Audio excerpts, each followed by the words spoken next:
Oke, bismillah. Assalamualaikum warahmatullahi wabarakatuh. Alhamdulillahirrabbilalamin. Hari ini kita ketemu lagi. Sebelumnya kita sudah belajar mengenai komponen biotik dan abiotik. Sudah Ibu bahas ya, bahwa komponen biotik adalah komponen yang memiliki ciri-ciri kehidupan. Sedangkan kalau komponen abiotik berarti komponen yang tidak memiliki ciri-ciri kehidupan. Contoh dari komponen abiotik adalah batu-batuan, tanah, air, udara. Itu adalah contoh-contoh dari komponen abiotik. Sedangkan kalau komponen biotik adalah makhluk hidup yang memiliki ciri-ciri kehidupan, seperti halnya apa? Manusia, lalu tumbuhan, hewan, dia termasuk ke dalam komponen abiotik. Nah, hari ini kita akan bahas mengenai ciri-ciri dari makhluk hidup atau komponen biotik ya. Walaupun kita bahas komponen biotik, tapi kita sebagai manusia tidak mungkin bisa hidup sendiri karena kita pun membutuhkan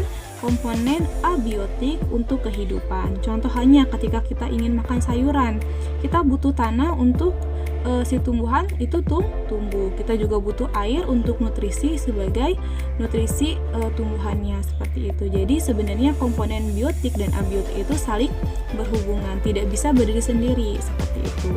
Nah, untuk hari ini kita akan bahas mengenai ciri-ciri dari makhluk hidup.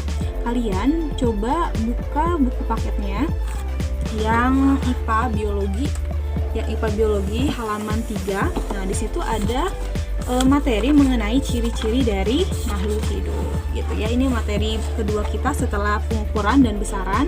Di pertemuan sebelumnya kita bahas mengenai, hari ini kita bahas mengenai ciri dari makhluk hidup ya. Kenapa seperti itu? Kita untuk membedakan sebenarnya apa sih gitu. Kalau misalkan ciri makhluk hidup adalah bergerak. Kalau robot bergerak bukan, tapi dia makhluk hidup bukan. Tentu bukan kan, robot itu bukan makhluk hidup walaupun dia bergerak. Berarti ada ciri-ciri yang lain yang menunjukkan ciri kehidupan makhluk hidup. Yang pertama, makhluk hidup itu memiliki ciri, dia memiliki namanya sel, seperti itu. Nah, makhluk hidup ini juga ada dua ya. Sel ini ada sel bersel satu dan juga bersel banyak, atau disebut juga uniseluler untuk sel satu dan multiseluler untuk sel yang banyak, seperti itu. Nah, dari sel-sel ini dia akan membentuk namanya jaringan. Dari jaringan ini membentuk organ, lalu dari organ membentuk sistem organ, baru sistem organ itu bersatu akan membentuk namanya organisme berupa manusia, hewan, seperti itu, maupun tumbuhan gitu ya. Karena kan kita tidak mungkin hidup tanpa organ-organ atau sistem organ, seperti itu. Nah, itu yang pertama. Jadi selalu memiliki namanya sel. Untuk lebih jelasnya kalian bisa lihat di halaman 3 di buku paketnya. Di situ sudah ada gambarannya lebih jelasnya. Berikutnya, yang kedua ciri dari makhluk hidup, dia pasti namanya mengalami metabolisme. Metabolisme ini adalah suatu proses kimiawi yang terjadi pada tubuh makhluk hidup, seperti itu. Apa ya proses yang terjadi? Nah, ketika kita makan, kita kan manusia, ciri makhluk hidup itu adalah butuh makan. Ketika makan kan ada proses namanya metabolismenya. Selain makan, ciri dari makhluk hidup juga dia mengalami namanya respirasi atau pernapasan. Kebayang ya kalau kita nggak napas, ngap sekali gitu, seperti itu ya. Kalau tumbuhan bernapas nggak? Bernapas, tapi caranya berbeda. Kalau manusia memiliki namanya alatnya hidung, kalau tumbuhan itu namanya stomata gitu, untuk pertukaran oksigen dan karbon dioksidanya, seperti itu. Selain itu, ciri yang kedua dari makhluk hidup itu ciri berikutnya itu adalah ekskresi atau pengeluaran zat sisa. Tentu kalian kalau tiap pagi kan selalu misalkan buang ke kamar mandi, buang air besar, buang air kecil, itu juga bentuk dari ekskresi gitu. Kebayang kalau kita tidak mengeluarkan zat sisa tubuh kita gitu, bakal jadi apa gitu. Kebayang deh kalau seminggu aja nggak buang sampah, gimana rasanya? Pasti bau tuh rumah kita gitu ya. Apalagi kalau misalkan sampah di dalam tubuh kita tidak dibuang. Selain itu juga ekskresi ini bisa berupa keringat, bisa juga berupa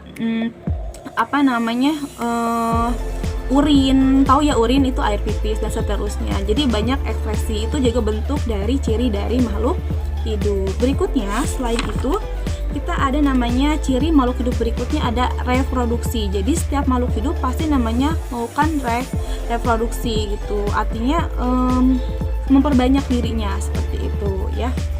Berikutnya untuk ciri berikutnya adalah pertumbuhan dan perkembangan. Ada yang tahu apa bedanya pertumbuhan perkembangan? Ya, mungkin terlihat sama tapi berbeda. Kalau pertumbuhan dia itu lebih cenderung pada kualitas tinggi badannya semakin bertambah, misalkan dari bayi kemudian jadi anak-anak, dari remaja, dewasa dan seterusnya, itu semakin tinggi kan pastinya, semakin bertambahnya usia semakin tinggi, itu namanya pertumbuhan seperti itu. Jadi tumbuh hanya dari tinggi atau berat badan seseorang gitu atau makhluk hidup. Tapi kalau perkembangan dia berkaitan dengan kematangan fungsi-fungsi hormonal pada tubuh kita. Misalkan kayak perempuan semakin dewasa maka dia akan semakin mengalami namanya menstruasi. Laki-laki juga sama, ya akan tumbuh jakun, kumis dan seterusnya kayak gitu. Dan biasanya juga berkaitan dengan namanya kesiapan mental kita. Nah, biasanya kalau misalkan pertumbuhan itu dia tidak bisa kembali seperti semula gitu. Jadi kalau misalkan kita dari bayi tidak akan bisa kembali ke bayi gitu, karena pertumbuhannya semakin meninggi atau semakin berat seperti itu. Tapi kalau misalkan dia berkembang itu bisa kembali loh, kayak misalkan kita kan suka lihat ya, mohon maaf kayak nenek-nenek itu kembali sikapnya seperti anak kecil kayak gitu. Itu berarti pertumbuhan atau perkembangan otaknya kembali seperti anak-anak lagi. Itu bedanya ya. Jadi kalau pertumbuhan itu berkaitan dengan ukuran, berarti ya ukuran, tapi kalau misalkan perkembangan itu berkaitan dengan namanya fungsi-fungsi hormonal atau berkaitan dengan psikis kita gitu ya, dalam kita seperti itu. Nah, setelah itu ciri dari makhluk hidup lainnya adalah iritabilitas ya. Kalian tahu nggak bunga mimosa pudica atau daun putri malu? Kalau kalian tahu, nah ibu lihat cuplikannya ya, ini ibu kasih cuplikannya. Jadi dia ketika disentuh dia akan menguncup gitu, menguncup. Kenapa seperti itu? Itu ada bentuk dari iritabilitas gitu ya. Jadi peka terhadap rangsangan. Termasuk manusia, ketika misalkan ibu akan dipukul, ibu lihat ibu mau dipukul, pasti ibu otomatis akan menghindar. Itu juga salah satu bentuk dari iritabilitas ya, peka terhadap rangsangan. Atau terkena ketika kita lagi jalan terus tiba-tiba tersorot lampu dari mobil, kita akan otomatis memincingkan mata kita gitu ya, atau menutup mata kita seperti itu. Itu juga bentuk dari iritabilitas atau peka terhadap rangsangan. Atau contoh kita misalkan main ke gunung, misalkan kan dingin nih, otomatis kita akan mencari apa? Mencari selimut, kalau nggak mencari jaket supaya kita tidak kedinginan. Itu bentuk juga dari iritabilitas gitu, peka terhadap rangsangan. Nah, selain itu juga setelah itu yang terakhir adalah adaptasi. Jadi ciri dari makhluk hidup itu dia mampu beradaptasi gitu ya. Jadi biasanya kalau lingkungannya gitu ya, secara morfologi atau tubuhnya, fisiologi, alat fungsi tubuhnya dan juga tingkah laku. Nah, ini adaptasi yang dilakukan oleh makhluk hidup seperti itu ya. Makanya kan kalau bebek itu kan bebek, ayam itu kan beda-beda ya jarinya, kakinya. Kenapa beda-beda? Itu bentuk adaptasi lingkungannya seperti itu. Kenapa bebek misalkan melebar si kakinya gitu? Karena kan memang bebek itu biasa hidup di tempat yang becek, yang dimana kalau kakinya itu kayak penyelam gitu, maka dia tidak akan kesulitan dalam berjalan kayak gitu. Atau misalkan kayak burung kakinya kan beda ya, panjang-panjang gitu. Kenapa? Karena memudahkan dia untuk bertengger di pepohonan, karena memang hidupnya dia di pepohonan seperti itu. Itu juga bentuk adaptasi dari namanya tumbuhan atau hewan ya di lingkungan kita seperti itu. Nah, mungkin itu saja ciri-ciri dari makhluk hidup ya. Jadi makhluk hidup itu atau biotik ini memiliki ciri yang pertama tadi memiliki sel. Kedua, dia mengalami namanya metabolisme dengan cara apa? Membutuhkan makan, lalu membutuhkan namanya bernapas atau respirasi, lalu mengeluarkan zat sisa.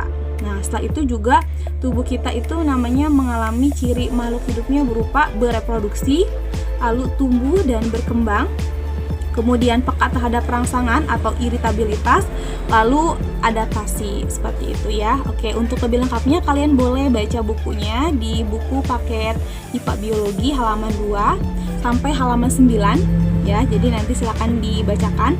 Lalu nanti kalian komen kesimpulan apa yang kalian pahami dari penjelasan Ibu berikan hari ini. Cukup sekian dari Ibu. Assalamualaikum warahmatullahi wabarakatuh.